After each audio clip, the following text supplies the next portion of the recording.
Hello and welcome to this edition of FYI Weekly, your official source for the latest news and information from the city of Greensboro. The city of Greensboro will begin construction in 2020 on the final stage of the Downtown Greenway, a 4-mile walking and biking trail around downtown Greensboro. The city reached an agreement with Norfolk Southern to purchase the rights to install the Greenway along the Norfolk Southern Railway Atlantic and Yadkin Railroad corridor. This falls under the rail banking provision of the National Trails System Act. The agreement allows for construction of the western segment that runs along the railroad tracks from Spring Garden Street to Smith Street at Meeting Place, the Tradition Cornerstone. This section is particularly unique with the College Branch Stream.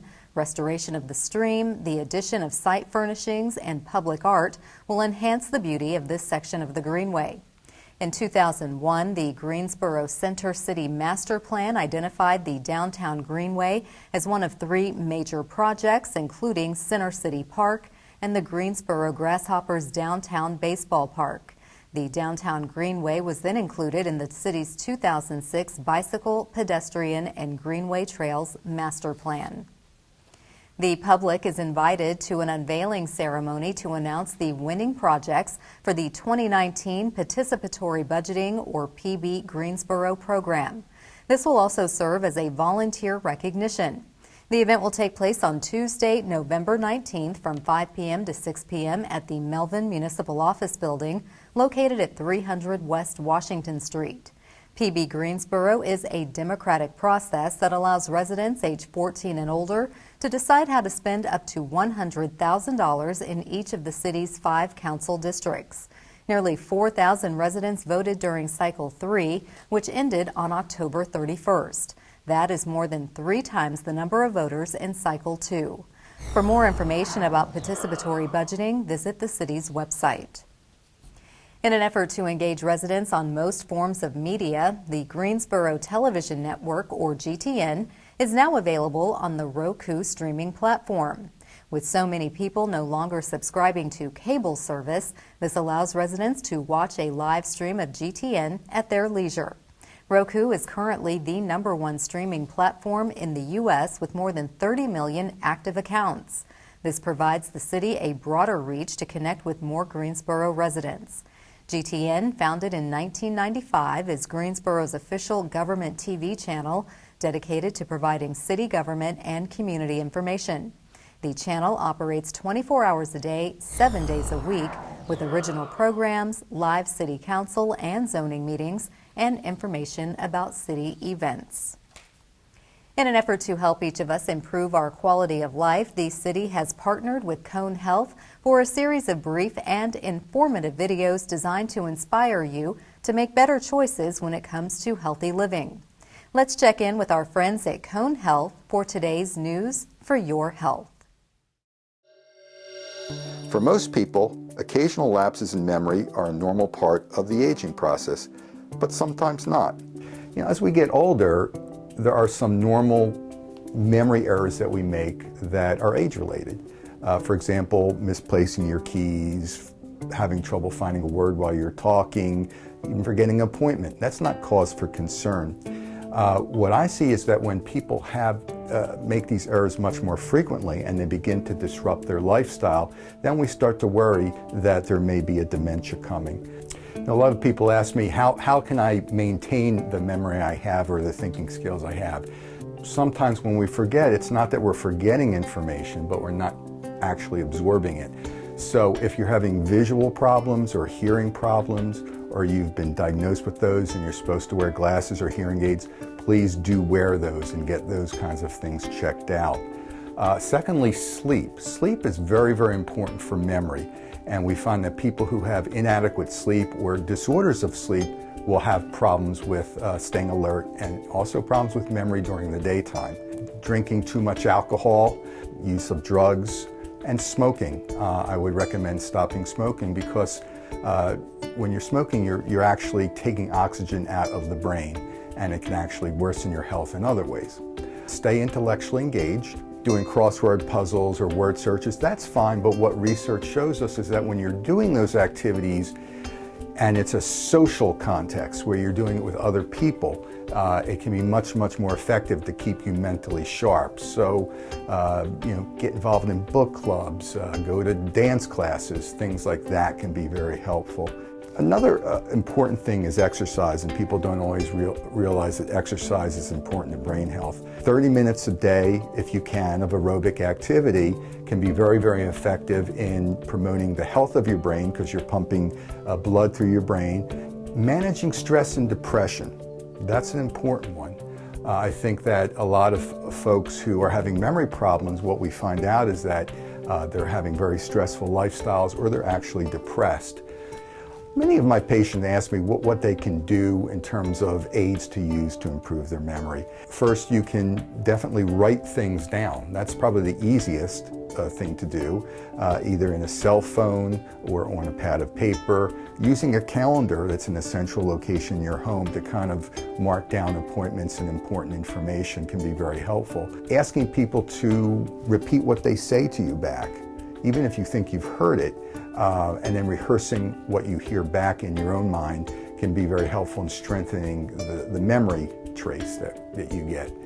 Another memory aid would be using alarms. So if you have to do something at a certain time to program your watch or your cell phone to give you an alarm to remind you to do something. If you worry that you're having memory problems or you're worried about a loved one having memory problems, I think the first thing to do is consult with your personal care physician. There are many medical conditions that could cause memory loss.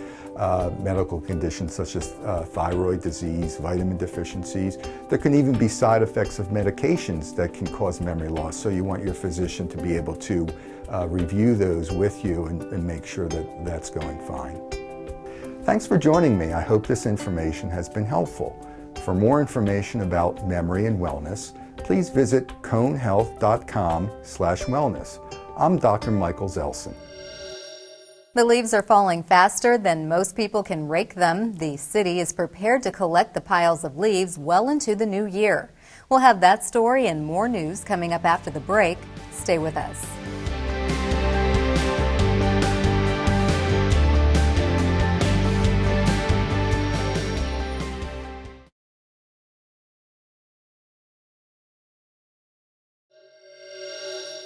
Welcome back to FYI Weekly. Residents interested in tracking the progress of the bonds voters approved in November 2016 can access the city's online bond tracker. The bond tracker allows residents to obtain details on the community and economic development, housing, parks and recreation, and transportation projects that will use the bond funds totaling $126 million. Interim Budget Director John Decker says the bond tracker is one more example of how the city of Greensboro is using technology to be a more purpose-driven, data-informed, and people-centered organization. The tracker shows how much money has been spent on each project and other details such as the estimated start and completion dates. To follow the progress of the projects being funded by the 2016 bonds, access the bond tracker on the city's website. It's that time of year to start raking neat piles of leaves in preparation of the city's annual loose leaf collection service. The first round of collection is available today through December 23rd. If you don't gather your leaves before then, the trucks will make the rounds again from December 27th through January 25th. The city's website offers an interactive map that shows where each neighborhood falls on the collection schedule.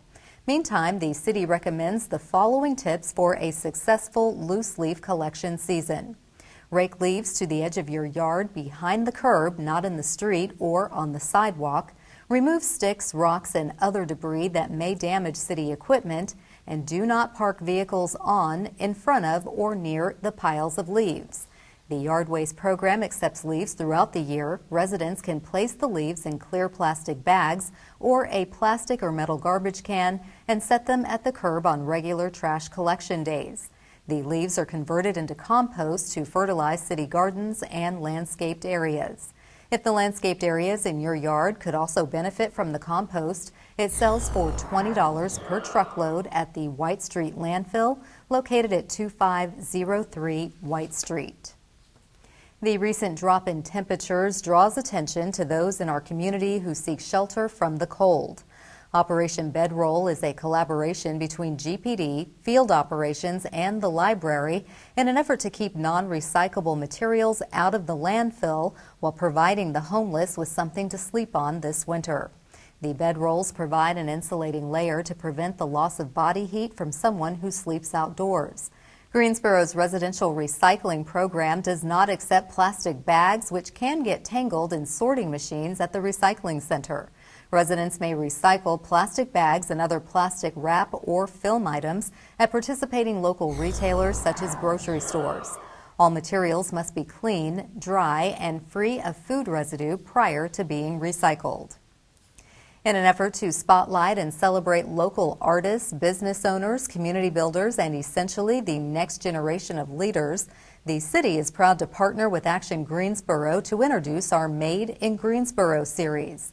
This day, we place the spotlight on the restoration handiwork of David Hoggard.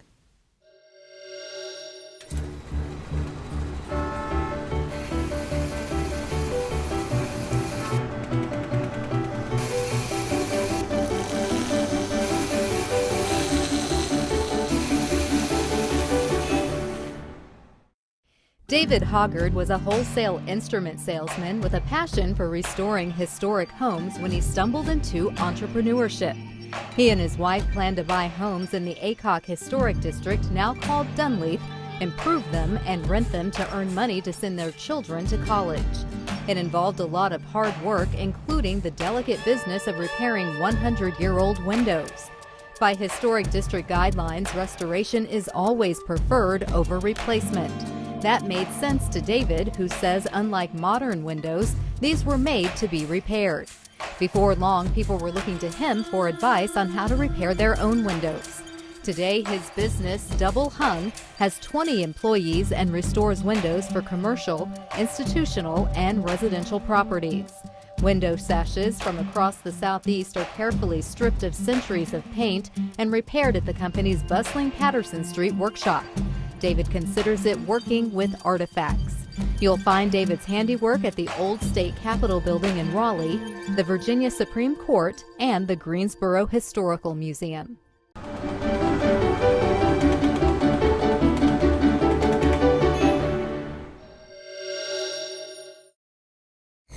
To learn more about Made in Greensboro or to see more images taken by photographers Jerry Walford and Scott Mothersbaugh, visit the Action Greensboro website at madeingso.com. The city of Greensboro is in the process of searching for a new chief of police. Coming up after the break, we'll talk one-on-one with Chief Wayne Scott as he prepares for retirement. Stay with us.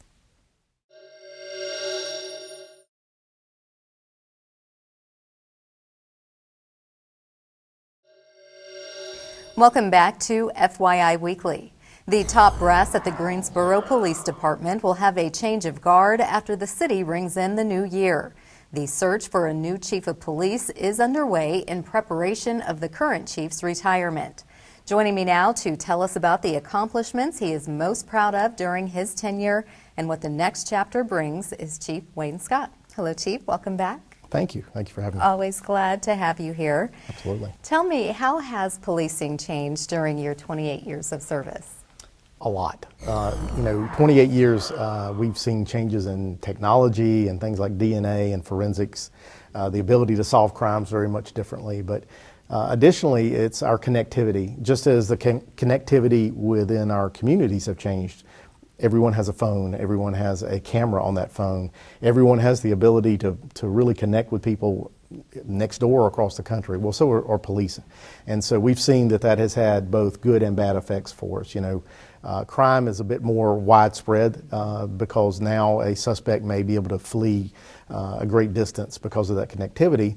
But equally, we have regular connections with our law enforcement partners across the triad and across the country. So it's been, when I look at it from one end to the other, it's incredible the changes have occurred. Yes, and that's quite a large number of years that you've served the city of Greensboro. What are the greatest successes you've experienced at GPD? Well, I have a lot of personal things that were successes for me. I'm the only Greensboro police officer right now that's ever served at every rank in the department. So, and for a person to come in at 21 years of age and be able to leave, having been chief almost 5 years, that's a great success for me and something that I really never would have imagined. The department itself has grown. We've seen our advancements in technology, things like body-worn camera, that every officer's issued a laptop now, the cutting edge policing techniques that we use. And then of course, during my administration as chief, we've really concentrated on outreach and engagement. And I think we've brought that level to really something that we've been nationally recognized for, and many of our peer departments around the city or the state look to us for guidance. So I'm really proud of that and just the growth that we've done of our personnel. Well, congratulations on each of those accomplishments. Is there an area you wish that you were able to have a greater impact on with respect to the department? Well, we've seen ups and downs in the last 5 years related to crime. Violent crime, unfortunately, is trending up again, and I think every chief, that's the worst thing I want to see. One crime's one crime too many, we know that, but we look, we're a big city and we're going to have issues. I would wish that we were able to impact particularly gun violence. It's very disheartening to me to see over my career, one, the number of guns in the street have increased so much. Right now we've taken more illegal guns off the street than we did all of last year. And that seems to be the trend for the last few years. And quite frankly, the folks we're taking them from are a lot younger. And, yes. And being a parent and seeing that in our community, I wish that the police department, I wish our community, we could have a higher impact and get these young folks on the right road. Yes, that is a serious issue that continues to plague our community. It has its moments where it quiets down, then it starts goes right back up. It does. Now, what would you say you will miss the most and the least once you're retired? It's kind of a loaded question.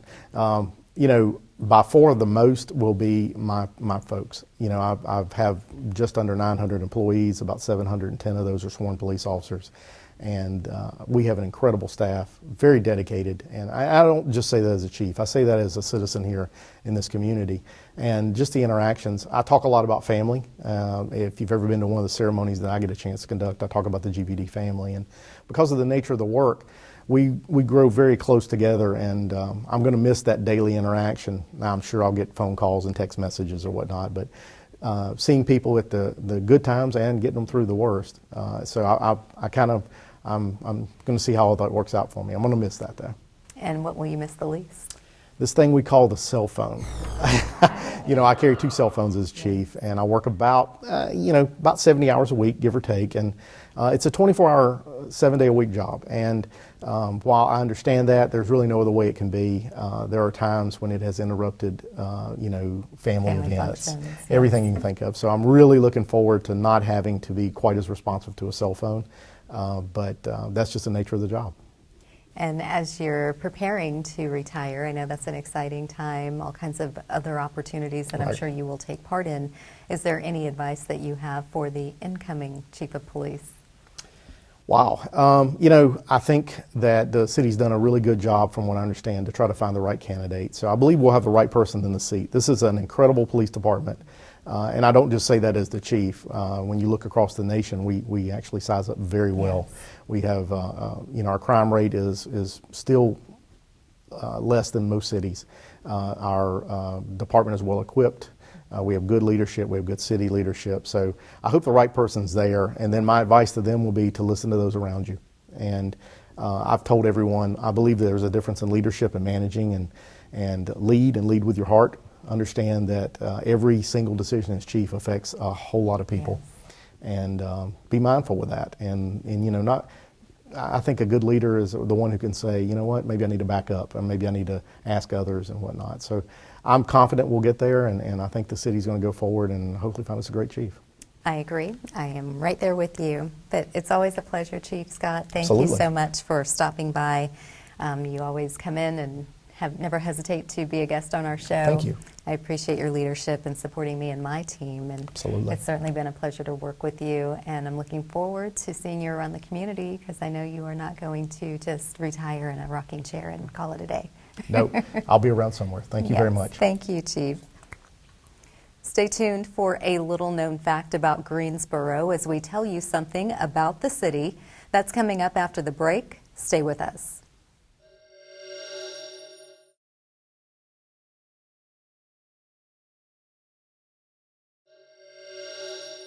Welcome back. One way to stay informed about decisions that impact our city is by attending or tuning in to City Council meetings at 5:30 p.m. on the first and third Tuesday of the month.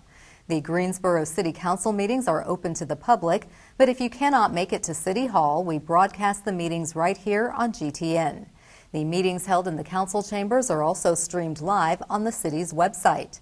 Meetings on the first Tuesday of the month will take place in one of the city's 5 council districts to allow council members to engage more residents. Those meetings will be broadcast the following Saturday at 10 a.m. Meetings on the third Tuesday of the month will continue to take place on Level 2 of the Melvin Municipal Office Building located at 300 West Washington Street.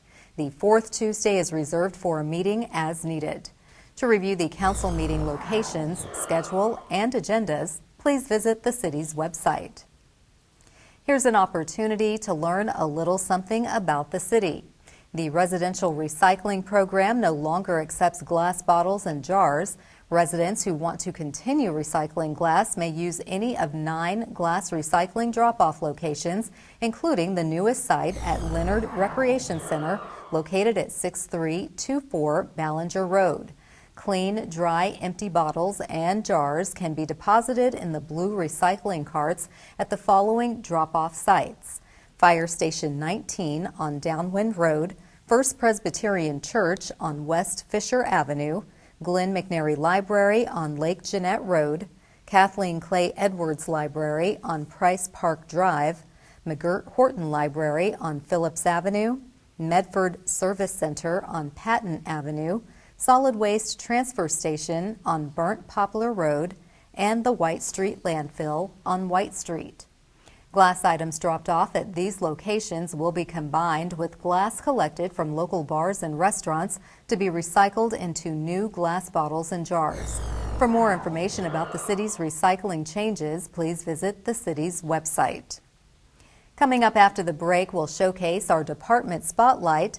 But first, prepare to mark your calendar for all the great events happening this week on the town.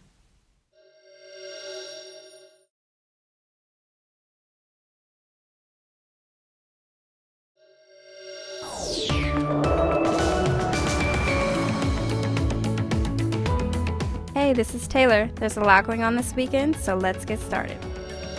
This weekend, the Drama Center of Greensboro presents a teen production of William Shakespeare's gender-bending comedy, Twelfth Night, at the Stephen D. Hires Theater. Twelfth Night, one of Shakespeare's best-loved comedies, will be presented by actors ages 12 to 17 and is appropriate for all ages. Mistaken identities, misplaced money, and slapstick comedy are at the heart of this show. For showtimes and ticket information, visit thedramacenter.com. Also this weekend, don't miss your last chance to see the Community Theater of Greensboro's annual production of The Wizard of Oz. No show in the Triad can replicate the joy that audiences feel year after year as more than 100 talented kids, teens, and adults present this timeless classic. The show runs through Sunday, so be sure to get your tickets at carolinatheater.com. If it's music you're looking for, the Greensboro Coliseum has you covered with a variety of performances. On Friday, heavy metal fans rejoice as Five Finger Death Punch performs with 3 Days Grace, Bad Wolves, and Fire from the Gods. That show begins at 6:30 p.m. If you're more of a country fan, come out on Saturday to see Miranda Lambert with special guests Maren Morris, Pistol Annies, and Ashley McBride. That show begins at 7 p.m. If rock is more of your thing, then come see Chevelle perform at the newly opened Piedmont Hall.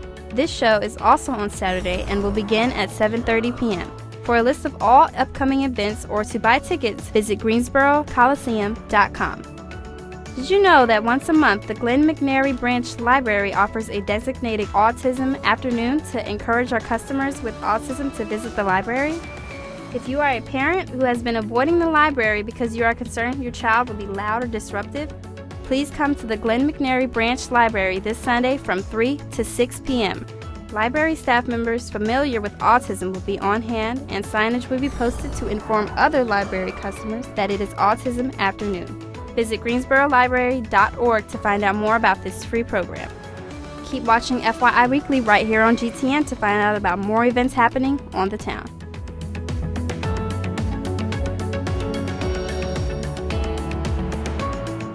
Welcome back.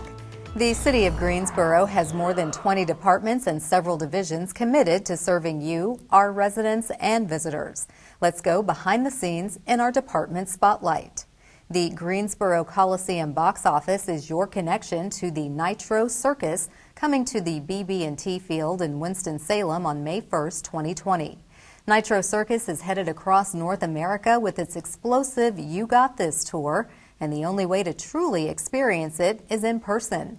Witness Nitro's thrill-seeking daredevils brave the world's largest jumps, including the world-renowned Giganta ramp, one of the largest action sports ramps in the world, as they launch close to 5 stories into the air. Be there live when they attempt the craziest stunts imaginable on contraptions you never thought could fly.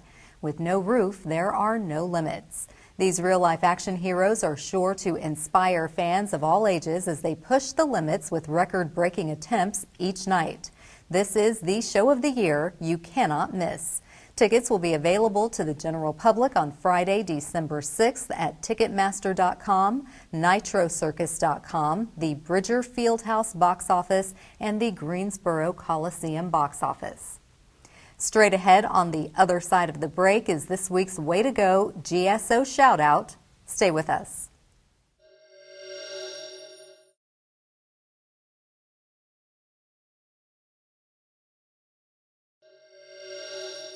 As we draw to a close, we always want to end on a positive note with our Way to Go GSO Shoutout.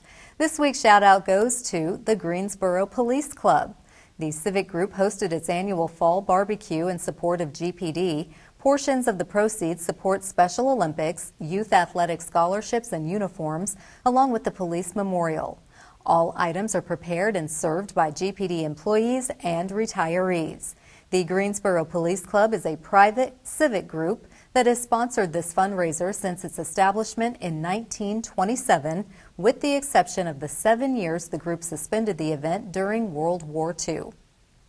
That concludes this edition of FYI Weekly, but you can easily stay connected to the latest city news by linking to us on Facebook, Twitter, YouTube, and Instagram. Alexa users can subscribe to our 5-minute flash briefings. Be sure to download our weekly podcast, Talk City Greensboro. And now GTN is streaming on Roku.